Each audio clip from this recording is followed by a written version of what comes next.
রোজ দিনেই hi hello বলতে বলতে তো ক্লান্ত হয়ে পড়েছি। তো মোদ্দা কথায় আসি, আজ ম্যাগি নিয়ে নতুন একটা এক্সপেরিমেন্ট করছিলাম, তো ভাবলাম তোমাদের সাথে শেয়ার করি। তো প্রথমেই আমি এই ভেজিটেবলসগুলো প্রথমে হালকা করে ভেজে নিলাম। হালকা করে না, আমি একটু বেশি ভেজে ফেলেছিলাম। তো যাই হোক, নুন দিয়ে ভেজে নিলাম ভালো করে, যাতে নুনটা পুরো ঢুকে যায় ভিতরে। তারপর বড় চামচের 1 চামচ মতো ময়দা দিয়ে দিলাম। এবার ময়দাটা দেওয়ার পর ভালোভাবে মেশাতে হবে, যাতে ডালা ডালা না পেকে যায়।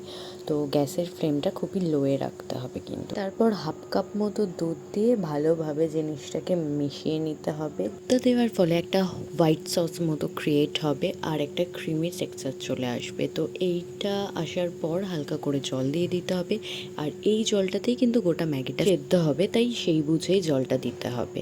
তো তারপর এর মধ্যে ম্যাগির মশলাটা দিয়ে ভালোভাবে মিশিয়ে নিতে হবে।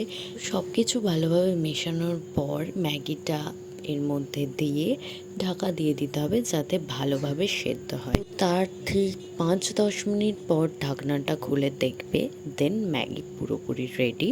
কিন্তু এখনও শেষ না, আর একটু ফোটাতে হবে, যাতে ম্যাগির যে জুসটা ছিল ওটা একেবারেই শুকিয়ে যায়। তারপর এর মধ্যে বাটার আর ধনেপাতা দিয়ে দিলেই রেডি গরম গরম ম্যাগি। তো এই ম্যাগিটার কি নাম দেওয়া যায় বলো? খেতে তো ভীষণই ভালো হয়েছিল। তো তোমরাও একদিন এইভাবে ট্রাই করো, আর জানাতে ভুলবে না কিন্তু রেজাল্ট কীরকম হলো। তো আজকের জন্য এটুকুই, দেখা হবে নেক্সট ভিডিও। টাটা।